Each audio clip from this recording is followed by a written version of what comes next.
Hello. It's good to have you here tonight. I picture you somewhere quiet, maybe with a warm cup in your hands, or sitting by a window watching a single streetlight glowing in the dark. There's something about the night. It makes everything feel closer, and yet farther away. Closer, because you can hear your own thoughts. Farther, because sometimes those thoughts take you back to places you thought you'd left behind. Tonight's letter is not about storms you can see. It's not about shouting or slammed doors or the sound of glass breaking in the kitchen. It's about something quieter, a slow fading. So quiet you don't notice it's happening until one day you can't find yourself anymore. The writer calls it a marriage without storms. No bruises, no public scenes, just polite dinners, small smiles, and the soft erosion of her voice, her choices, herself. I want you to feel this with me, not just hear the words, but sense the weight between them, because in that weight lies the truth she lived with. So, wherever you are, take a deep breath. Let the outside world wait. For the next hour, we'll walk slowly through someone else's memories and maybe see pieces of ourselves in them. Let's begin. I didn't notice at first. How could I? It started so small, like a thread being pulled from the edge of a sweater. One day, it's still there. Another day, you realize it's begun to unravel. In the early years, it felt like love. He wanted to know where I was, what I was doing, who I was meeting. It sounded like care, like protection. But care slowly turned into control. Not in ways I could point at. No rules written down, just little corrections, small disapprovals.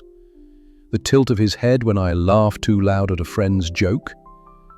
I told myself, this is marriage. You adjust, you compromise. But with every compromise, I felt a piece of me go quiet. The house was always calm, no shouting, no slamming doors. The walls didn't echo with fights, they echoed with silence. We had dinner at the same time every evening. 2 plates, 2 glasses, the same food arranged neatly between us. And between those bites, the pauses grew longer. I began to choose my words carefully, not because he told me to, but because I was afraid of what might follow if I didn't. A sigh, a long look, a quiet, "You always think that way, don't you?" You learn to keep the peace, to keep the air smooth, and in keeping the peace, I kept losing myself. I used to love mornings. The smell of coffee, the way sunlight spilled across the kitchen table, the sound of the radio playing quietly in the background. But mornings changed. He didn't like the radio on so early, said it was distracting, so I turned it off. He preferred his coffee black, said sugar was unhealthy, so I stopped adding it to mine. And little by little, I began living inside his preferences until I could no longer remember my own. It's strange how you can disappear while still standing in the same kitchen, drinking from the same cup in the same house. Friends noticed at first. They'd ask why I didn't come out anymore, why I always said maybe next time. I told them I was tired, that life was busy. They didn't know that by then I was already editing myself down so I would fit into the life he wanted. One by one, the invitations stopped coming, and when the phone stayed silent for weeks, I told myself it was better this way, quieter, simpler. But quiet is not the same as peace, and simple is not the same as happy.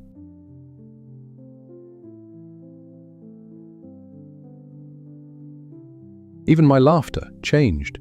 It used to come easily, loud and unguarded, spilling out without thought. But with him, I learned to measure it, to hold it back, just in case. A laugh too loud might draw a look. A joke he didn't understand might earn a quiet, "That's not really funny." So I smiled more and laughed less, And somewhere along the way, I forgot the sound of my own joy. Do you know what it's like to miss a part of yourself and not even realize it's gone until someone points it out? The mirror became difficult, not because of wrinkles or age, but because I didn't recognize the woman looking back. Her eyes looked tired, not from work, not from children, but from carrying the weight of constant, small compliance. Every choice was filtered through him: clothes, meals, even the way I arranged the living room. I told myself it was easier, that agreeing was better than explaining. But the truth is, when you give away enough small pieces of yourself, there's not much left to hold on to. I remember one evening, we were sitting on the couch. The TV was on, some show he liked, one I didn't care for. I reached for the remote, just to turn the volume down. He didn't say anything, just placed his hand, gently, over mine. Not rough, not forceful, but firm enough to tell me he preferred it his way. I pulled my hand back, smiled, as if nothing had happened. But inside, it felt like another door closing. And after enough doors close, you stop trying to walk through them. I learned the art of smallness, taking up less space, keeping my voice low, moving quietly around the house. It wasn't fear in the obvious sense, it was adjustment, like turning yourself into the shape that fits best inside someone else's frame. Some people might call that compromise, but compromise should be mutual. This was one way, his way. And in making myself smaller, I thought I was keeping the peace. But the truth is, I was erasing myself, one careful step at a time. Sometimes I tested the boundaries, wore a dress I knew he didn't like, ordered a dish he'd once called unnecessary. The reaction was never loud, no anger, no arguments, just a shift, a coolness in the air between us, a smile that didn't quite reach his eyes. That quiet disapproval was enough to make me fold the dress away and not order that dish again. It's amazing how silence can be more effective than shouting. Holidays became performances. We'd host friends or family. The table would be perfect, glasses aligned, napkins folded just so. He'd hold my hand, pull out my chair, laugh at my stories, and for those few hours, we looked like the picture of happiness. But when the door closed, the warmth left with our guests, and we were back to the quiet, to the careful navigation of each other's moods. It's a strange kind of loneliness, to feel alone while sitting right beside someone. I started to forget what I liked, not because I stopped liking things, but because I stopped choosing. Music was whatever he played. Movies were whatever he picked. Vacations were wherever he wanted to go. And after a while, my mind stopped making suggestions. It's easier that way, when you already know the answer will be no. That's the danger of living too long inside someone else's preferences. One day, you wake up, and yours are gone. I remember a friend asking me, "What do you do for yourself?" I didn't know how to answer, not because I had too many choices, but because I couldn't think of a single thing.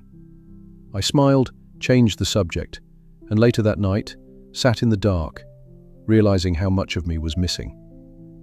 It's not that I didn't want more. It's that I'd forgotten I was allowed to. It's strange how the moments that should feel small are the ones that stay with you the longest. Like the time I reached for a bright red scarf in a store window and heard his voice behind me say, "That's not really your color." I put it back, not because I agreed, but because keeping it would have meant explaining why I liked it. Years later, I can still see that scarf, still feel the softness between my fingers, still remember the quiet surrender of walking away from it. It's easy to overlook the way these moments add up. One decision here, one silence there, and soon your life is a patchwork stitched together from someone else's choices. I told myself I was being agreeable, that I was avoiding conflict. But deep down, I knew I was disappearing. And the hardest part? No one else could see it happening. Not even me, until it was almost too late. It happened on an ordinary afternoon. I was standing in the grocery store, looking at two kinds of tea. One I used to love, the other, his favorite. My hand reached for his without thinking, and in that moment, I realized I hadn't bought my tea in years. I stood there, frozen between the shelves, holding a box of something I didn't even want. It wasn't about the tea, it was about how easy it had become to erase myself in every small decision. That night, I went home and poured myself a cup of the tea I didn't like. I drank it slowly, trying to remember the taste of the one I used to choose. But I couldn't. It was gone. Like a word on the tip of your tongue, just out of reach. And that's when I knew this wasn't just about preferences, it was about identity, about the quiet theft of all the little things that made me, me. I had let it happen, I had helped it happen, and now I didn't know how to get myself back.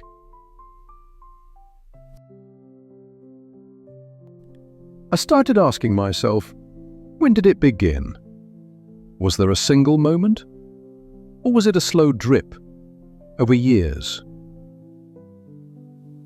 I thought back to the early days, the compliments that felt like warmth, the attention that made me feel chosen. I didn't see how easily warmth can become a leash when you stop holding the other end.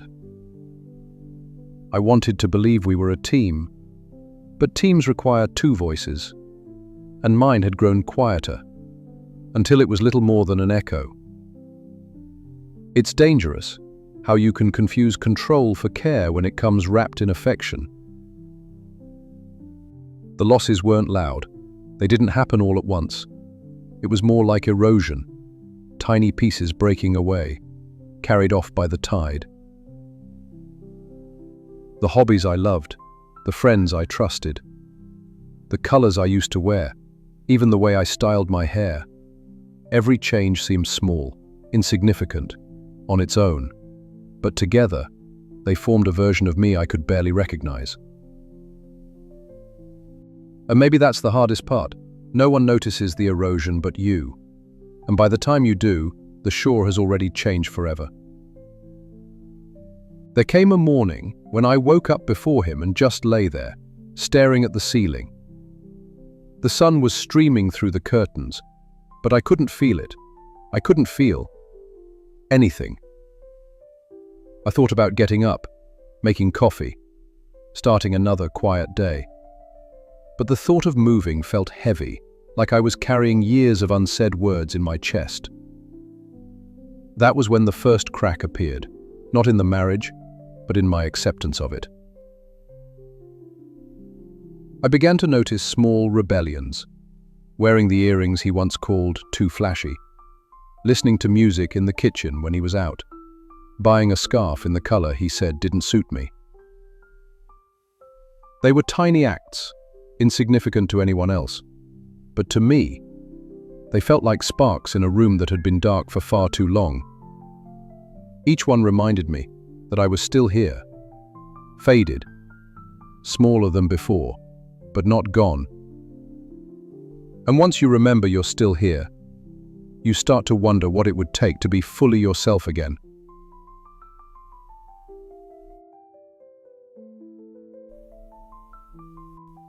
It started as a thought, one I pushed away the moment it arrived. What if I left? I told myself it was ridiculous. We had a life together, a home, a history.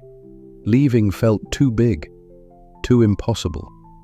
But the thought kept coming back. While folding laundry, while cooking dinner, while brushing my teeth at night. It wasn't loud, it didn't shout, it just waited, like a key I kept in my pocket, unsure if I'd ever use it. I began watching other people, couples in cafes, laughing over coffee, friends walking together, arms linked, voices animated. And I realized I wanted that lightness again, the kind that doesn't make you check yourself before every word, every laugh. I didn't know if I could find it. I didn't know if I'd be brave enough to try. But I knew one thing: staying exactly as I was meant disappearing completely. And for the first time in years, that thought scared me more than leaving did. The first thing I did was find an old journal. It had been years since I'd written anything for myself. The pages were yellowed, the spine a little torn. I began making lists, not of things to pack, but of things I'd lost. My favorite songs, books I never finished, people I hadn't called in years, flavors I stopped tasting. The list grew quickly, and with each word I wrote, I felt the quiet truth settle in. I wanted them back. I started tucking away small amounts of money, not much, just enough to know I could leave, if I had to. It felt strange, preparing for a life I wasn't sure I'd ever step into, like packing for a trip without knowing the destination. Sometimes, I'd catch my reflection while doing it, a mix of fear and a spark I hadn't seen in years. I didn't tell anyone, not a friend, not even myself, out loud. But deep inside, I knew I was building a door, and one day, I might walk through it.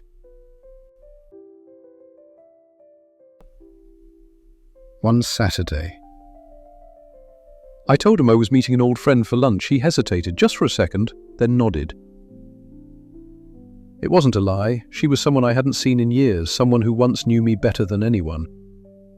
We met at a small cafe downtown. The air smelled of fresh bread and roasted coffee, and for the first time in so long, I spoke without editing myself. She laughed. I laughed back, loud, unmeasured. It startled me how natural it felt.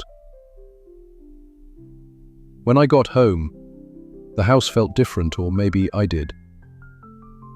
He asked how lunch was. I told him it was fine. But inside, I carried something back with me, a piece of myself I thought was gone. That night I lay awake, replaying the sound of my own laughter. It felt like a key turning in a lock. I didn't know if it would open a door tomorrow or a year from now, but I knew this: I could still feel alive, and that meant I could still find my way back. It's amazing how one small moment can change the way you see everything. After that lunch, I started watching him differently, noticing the way he dismissed my opinions, the way my choices were met with silence, until I changed them to match his. It was all so familiar, but now, it looked like something else. Not care, not protection, control. And once you give a name to something, you can never unsee it. I began setting small boundaries, choosing a book without asking his opinion, going for a walk alone without telling him where. Sometimes, he noticed he'd ask questions, his tone light but his eyes searching for answers. Other times, he said nothing, and that silence felt heavier than words. But I held my ground because every time I chose for myself, I felt the edges of my life expand, just a little.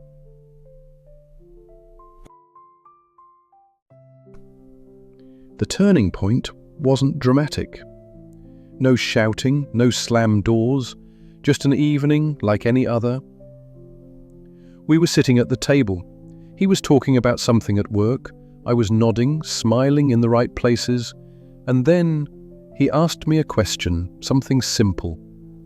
But when I opened my mouth to answer, nothing came out. Not because I didn't know the answer, but because in that moment I realized I had been silent for so long, my voice no longer felt like mine. That was the night. I knew I couldn't stay.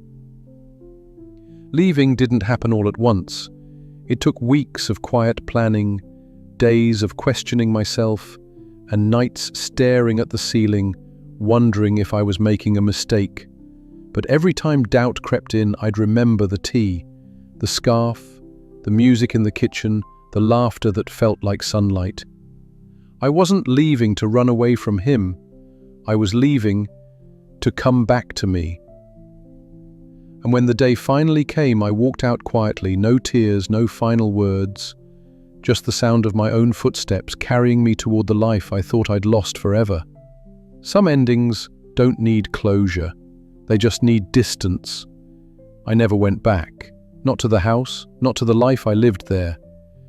And in the quiet that followed, I began to hear myself again. It started small, choosing what to eat, wearing colors I loved, letting my laughter fill the room without wondering if it was too much. Every choice was like planting something new in the empty spaces he left behind. And slowly, those spaces stopped feeling empty. They felt mine. To anyone listening tonight, if you feel yourself fading in someone else's shadow, I hope you find your way back to the light, because no one and nothing is worth losing yourself for. Thank you for sitting with me in the dark tonight. Until next time, take care of yourself.